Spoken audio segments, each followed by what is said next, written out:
All right, let's get into it. So, Docker is a way of running your software on any computer or any hardware without any problems. Okay, so essentially allows you to run any server or run any piece of software. In this case, I have a Node app on many different environments like production servers, local host, whatever it might be, without any distractions and without any problems at all. Because many times what happens is it works on a developer's local computer, but then when you push it out onto AWS or whatever that you have, it doesn't work. All right, it just breaks, and that's probably due to environment configurations. But with Docker, these environmental configurations are basically, you could think of them as frozen. All right, and they're frozen to something called a Docker image. Okay, and this means that they're easily replicated within each of these environments, and they're the exact same. So that means in practice they should work the exact same as the development or in the local that the developer had, right? Because it's the same environments, the same configurations, which are all just frozen into this Docker image. All right, and that's why you kind of think as Docker as a snapshot, because a snapshot is frozen in time, right? Same thing with Docker image; it's frozen. It is not changeable. All right, it's not mutable; it's immutable. All right, and that means that none of its configurations that you have made and none of the code that you've made can be changed. Now, this raises a question. Many times in developments, you're pushing out new features. So how would you go about that, right? Because again, a Docker image does not change, right? It's immutable. Well, what you'll do is you'll have different versions of Docker images, and you'll just build a new Docker image. Again, like once you build this Docker image, it cannot be changed. So this is the only way of doing things, right? So you're gonna go ahead and build version one, right? And then let's say that does not have a cat feature that you have in your next app that you need, right? Your next release. So then you're gonna create a new Docker image, and in this case, you're gonna have the code for that cat feature, which becomes the latest on your developmental server. All right. Now, now that we know more about Docker images, all right, we need to understand how they are ran or how they're executed, because they're not executed by themselves. All right, a Docker image is not executable. Instead, it needs to become a Docker container. All right, and this is essentially just as it says, an executable copy of a Docker image. A Docker container is based off of one Docker image, right, and it just runs that Docker image. Okay. Now, this is where in the Docker container is where you can have different versions of Docker images in which you can keep switching. All right, so you could have Docker version 1, 2, 3, 4, 5, and going on and on and on and on, right? And within each of these versions, right, you can pick what the Docker container will choose, all right, to run, which image it will choose to run. And again, the image has all the software and everything we need to run that software, including environmental configurations. Now, to build a Docker image, we need to learn a new concept, which is Docker files. This is like the DNA for Docker image, if Docker image was a human or an animal. And this is just the instructions to build a Docker image, and I actually have a Docker file with the instructions on how to build the Docker image that we're building, which is a simple Node.js app. Okay, so now I'm going to go ahead and explain how the Docker file looks like. It starts off with the base image. Okay, so this is the image that is like the base of it, right? So it's not necessarily how the Docker image is going to turn out, right? You're obviously gonna add other things to it and other commands to it so that it's personal to you and your use case. But it's important to add this base image because it makes everything much more easier, right? And without this base image, you can't really have a Docker image because there's no OS to rely on.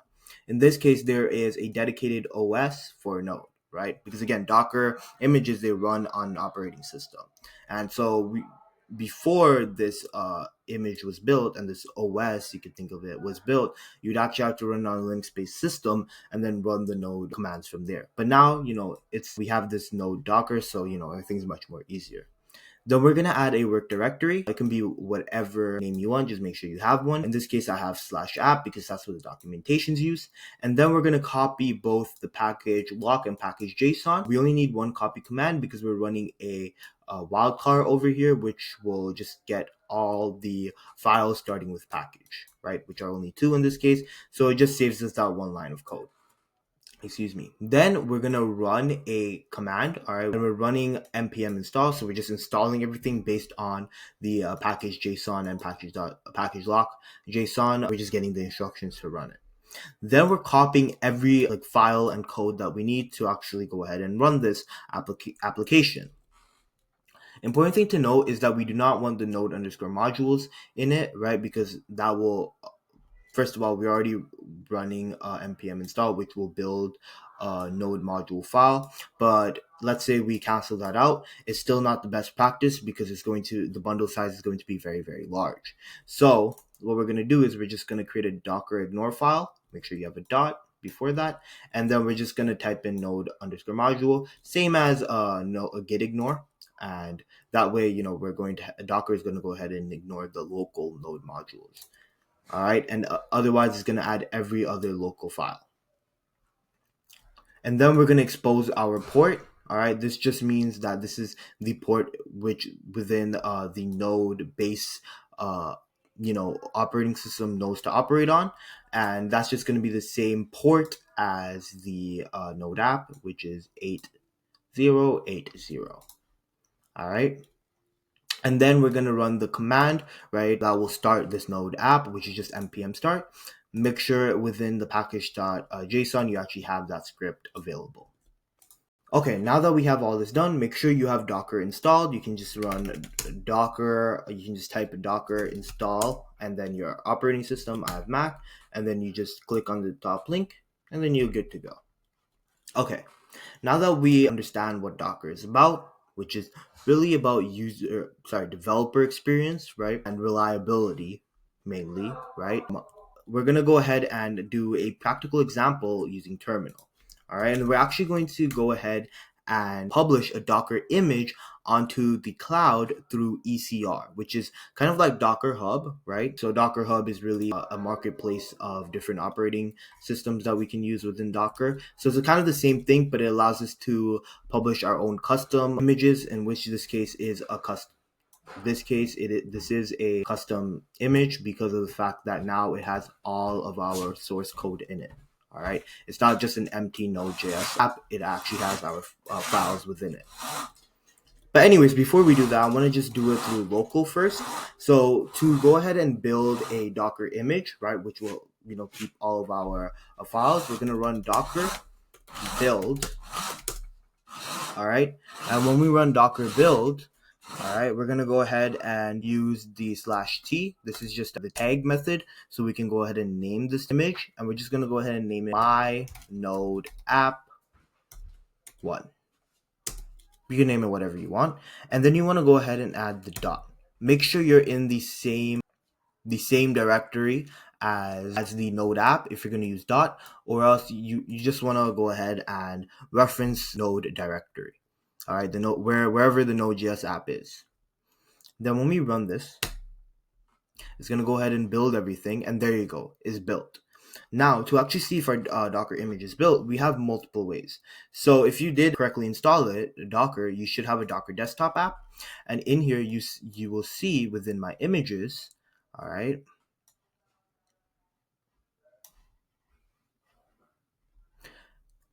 I do have a my node app 1. Okay, I have a my node app 1. All right. So that is the image that I just built. And all of these images are literally the same thing, but I just kind of, was messing around a little bit. Anyways, we can also see it through the CLI to Docker image, singular ls. And here you will see my node app 1. right? I have a Node web app, Docker Node app, demo playground, and I also have one from AWS itself through the ECR service as well. But anyways, this is a local one, right? This one, this one, this one, and this one, and this is production. Okay. Anyways, enough rambling. Now that we have our image, right, we have our software and all of our environmental configurations all built within my node app one, or the image ID, which is over here. So now how do we actually run this? Because we can't, a Docker image is not runnable. We need to go ahead and create a Docker container. And we do that with the run command. So we're going to do Docker run. Then I'm going to use /d. This just means it runs on the background. It's detached from the terminal. All right. So that I can just use it, just keep using this terminal. Additionally, we want to do a port forwarding. All right. And this is because, again, this Docker container is going to be an isolated environment. All right. It's isolated from my machine. All right. And that means that I won't be able to actually see it on my local machine because of the fact that it's isolated so much. So what we're doing is we're forwarding the port within the container, right, which is 8080, to a localhost port, so that my machine can actually go ahead and see it. All right. So we're just going to use 3000. So we're forwarding this Docker containers a port to port 3000, and then we're going to go ahead and add the 8080, which is the containers port, right, within what a Node.js runs on. Okay. After this, so Docker run /d for detached. You don't need to add that. It's completely optional. You need to add the port forwarding, so /p, and then you add in the local port, wherever you want localhost to be hosted, and then the container port, which we have at 8080. Then we're going to have to go ahead and pick our image. All right, so in that case, you can use the image ID. Not that. My bad. I thought I had it copied. So we can go ahead and pick the image ID. So let me just copy that. Or you can also just go ahead and copy the name of the image. There you go. So now what we get in return, this response, is just the container ID. And we can actually see the different containers currently running through Docker PS. And you'll see that this is containers because Docker says container ID, which just tells us through common sense that this has to be a container. So this just proves that, hey, Docker containers is just an executable instance or a copy of the Docker image that is actually executable. It essentially allows the Docker image to run. All right. So now that we have that Docker container, we can actually go to port 3000 and we should see our Node.js app. So if I go back here and I do localhost 3000, you'll see that we actually do see it, because in my index.js, we do have a route that feeds hello world. And then I can also do /cool, and they'll say this is a cool route. And so now if I go back in here and I do something called docker stop, this will destroy the container and stop running the image, basically, because again, the container runs the image. And then we're going to put in container ID, right? There you go. So you can use the short form or the long form, both work. But once you get that response back, if I go ahead and refresh this page, you'll see that it refuses to connect because of the fact that we stopped that container. So now that we got in our hands a little bit dirty, kind of understood the basics of, Docker images, containers, and Docker file. Now what I'm going to do is I'm actually going to host my Docker image. All right, not my Docker container, right? Not what actually runs the Node.js app, but my Docker image, which just has my code, right, within a ECR instance. So how do we do that? So we're actually going to go over to our, just going to go to create. All right. And within here, we're going to go ahead and add a name. All right. So I'm just going to call this hosted image. All right. So make sure you're in Amazon ECR and make sure you have an account with them. Right. You get a free 12-month trial. All right, so it's pretty good. But anyways, we're gonna go ahead and create repository. Now, once we do this, I'm gonna go into my repository, and we want to just press view push commands. So pick your OS. So for Windows, you just want to make sure that you're using AWS tools. Docker has to be installed for both, for all three, and you can just use this documentation. Same thing here, but in this case, we're going to use the AWS CLI instead of the AWS tools for PowerShell. All right, for macOS and Linux. Then what we want to do is we want to run this command and just run all four of these commands.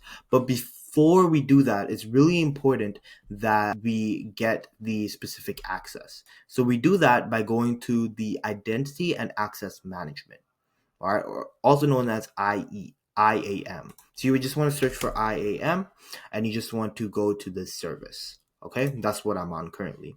Then you want to go ahead and click users. Okay, now when you click here, you want to go ahead and create a new user, go through everything, and when you're in there, you'll be able to create an access key. All right, and this is really important because this way, in your Amazon command line services, you can actually grant access to your AWS services, so that this will actually work. Okay, so if we go back here, so the way that we do this is make sure you have AWS CLI installed, and then you want to go to AWS configure. All right, and then within here, you want to go ahead and add in your access key and your secret access key, which will be given when you create an access key. Then you can go ahead and run this. I've already done this, so it should run, no issues. As you can see, login succeeded. Then also make sure that you are logged in with Docker. So just run Docker login, and you should be good to go. Now what we're going to do is we're going to build a new Docker image that has the same name as the image within the virtual cloud. We're good to go. Then we want to add the tag to this image. This is just, it's needed to push an image to the repository. So we're going to go ahead and run this. Good to go. Then we're going to run Docker push.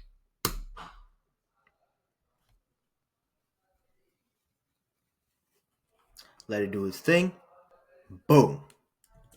Just like that, if I go ahead and go back to my repositories, go to hosted image, you will see my image is right there. How cool is that, guys? I have just hosted this image.